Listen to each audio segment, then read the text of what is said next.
Morning. How you diddling? Where's Buddy? Here he comes. Happy little soul. Oh my god, yesterday morning was... Crows were having a scrap. Yesterday morning was a beautiful example of how all suffering is a choice. You know, the way you move through everything, you've got a choice in it. You're not. It's not outside of your control how you deal with every single situation. So yesterday morning, I was sat at my desk doing some work, and my phone started to go. Keith was sat next to me as well. He was going to work from home for a couple of hours, and the phone started ringing. It was Hebe. And I picked it up and I could immediately hear that she was like crying and upset. I was like, Hebe, calm down, what's going on, kind of thing. And she was like, I fell over. It's really cold and icy. She fell over and she was really upset. I was like trying to sort of calmly assess the situation, because there's no point me freaking out, because that's going to make her freak out more. But essentially, our nervous systems will just start to co-regulate. So somebody, in this case me, gets to set the tone as everybody's safe. So I was like, what's happened? Tell me, are you on your own? And we started to get a bit of the picture. A really kind person had stopped when she'd slipped and fallen over when she was just about to cross the road. And he was helping her. She was saying that, you know, her hand was bleeding and her foot was really hurting. I was like, can you get up? And the guy had helped her to get up, and she was like, it really hurts when I put weight on it. Like, and I said to her, do you think that we need to call an ambulance? I was like, just take a few deep breaths. Do you think that we need to call an ambulance? You know, let's decide what the next steps are. And she was like, no, I think I'm all right. And she was within view of school. So I said to her, do you think you can get to school?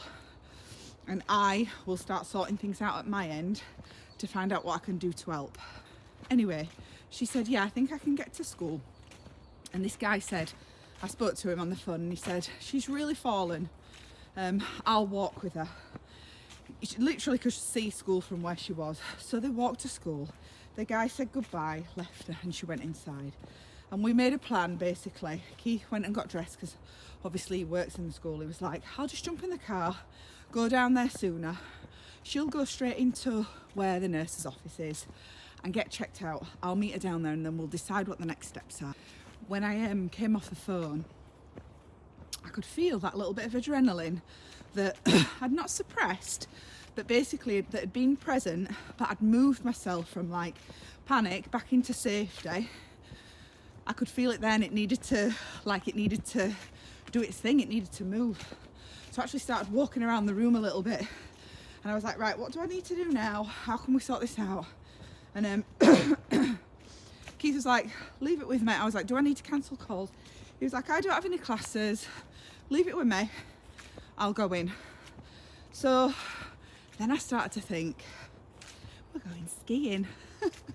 We're going skiing on Sunday. And I could have allowed myself to completely catastrophise about what that might look like. But I noticed, and I was like, look, deal with what's in front of you. Stay present, deal with what's in front of you. There's no point going off into a, what if she's broken her ankle? Are we going to have to cancel the ski trip? Will it be covered? Will she stay at home with my mum and dad? And we'll go, like all of that stuff. So I took my own advice and I stayed present, and I repeated the mantra, I'm really lucky, and everything always works out for me. So, and then I thought, Hebe, she knows this mantra. She might just need to be reminded of it, because she's had a shock. She was a bit scared. Hopefully she's feeling a bit more grounded now. So I spoke to her, and she was like, I'm with the nurse, they're cleaning my hand up, they're having a look at my ankle. And when Dad gets here, they're saying that maybe it's worth getting checked out. And I said, Hebe, don't forget, you're really lucky, and everything always works out for you. At no point was I asking her to bypass how like painful it was, how hard it was. I was just reminding her of something, like the truth, that she's really lucky. If you look for it, you'll see it. If you decide and believe it, it will be true. And what ended up happening was, Hebe and Keith went off in the car and headed down to like urgencies, A&E basically, to just double check this ankle. Also context, Hebe has broken her arm twice and one time in the middle of ski season, so there was a small part of me going, I've been here before. But I didn't allow myself to like just go to that part of the filing cabinet. I stayed present. And this conversation then unfolded between Hebe and I on WhatsApp about how lucky she is and how everything always works out for her. I was like, how lucky is it that when you fell over, that lovely man was there and he wanted to stop and help you? How many times do kids, you know, probably fall over, especially older kids, and nobody bothers to do anything to help them? I was like, you're so lucky. Everything always works out for you. There's always someone there to help you. I said, and you're so lucky, because like I was at home, I was able to pick up the phone, Dad was right next to me, you know, we were able to start to formulate a plan and talk to you. Nobody was anywhere where they couldn't be gotten hold of. I was like, you're so lucky and everything always works out for you. I said, how amazing that your dad works at school and like he can just cancel all his meetings. He doesn't have any lessons or anything like that he needs to be at, and he can literally just pick you up and take you and get you checked out. Like, you're so lucky and everything always works out for you. Anyway, you catch the drift. The point is, suffering is a choice. You know, like that kind of suffering is a choice. I could have catastrophized all that stuff. Hebe could have like catastrophized all that stuff. It could have been, oh my God, my day's derailed. You know, oh my God, I'm going to have to cancel like client appointments. Keith have to cancel meetings and stuff. That's going to have a knock-on effect, blah, blah, blah. It was just like, we can choose how to see this situation. These crows are going mad. We can choose how to see this situation and we can choose how to move through this situation. And I tell you what, it's a fucking damn sight easier when you actually look at the truth through the lens of, I'm really lucky and everything always works out for me. And there was always a possibility that at the end of the checkup at the hospital, she would have broken her ankle, been in pot, and we'd have been dealing with all the like necessary things around the holiday. But guess what? We're really lucky.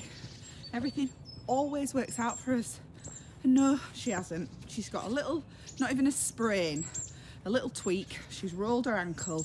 It was a little bit swollen. Nothing that a bit of pressure, ice, rest, and arnica won't sort out. Why suffer? Why suffer? And you can apply this to absolutely everything.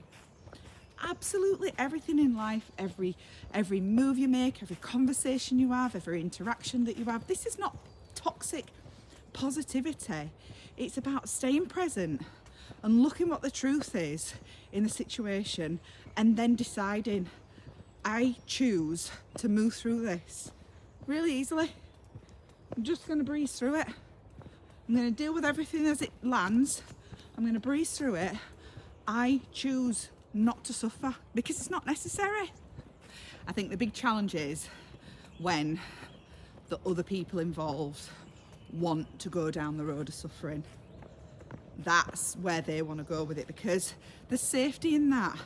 Like, it's better to be right than disappointed is something that I come back to a lot. It's better to be right than disappointed. Oh, I knew that'd happen. Like, I knew she'd break her leg. I knew that'd happen, and I knew that we wouldn't get to go on this holiday.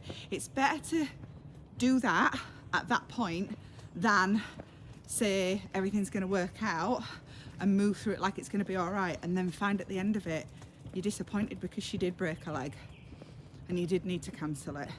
You'd rather be right than disappointed.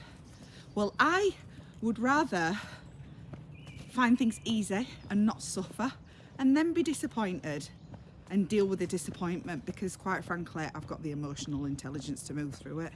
So where are you choosing suffering? Where are you actively choosing suffering? And how could you see things through a different lens? And where are you allowing other people's glasses to derail you? If you want to change the world, change yourself, change your outlook. You can't change the way other people are. It's an absolute futile, like, it's just not worth doing. It's just not worth it. You know, and why would you want to change people? Allow them to be whatever it is that they want to be. And if it doesn't serve you, like, spend less time around them. Interact with them less. Find ways that move you away from, like, essentially their, like, magnetic shit field. So Hebe's gone to school this morning. Absolutely fine. She said she woke up and her ankle felt better than the little scratch that she's got on her hand.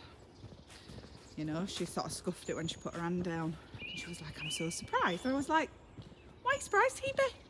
You're really lucky. Everything always works out for you. So yeah, try it. Try it. Life will be a whole fucking lot easier. Right, I am off. Anybody, but it's absolutely gorgeous. Look at it. You see how blue the sky is? Beautiful. Sun, crispy, cold. Forecast like this for a little while, and like this in Morzine as well when we're skiing, which will be exciting. Nanny and Pops arrive tomorrow, and it's the countdown skiing on Sunday.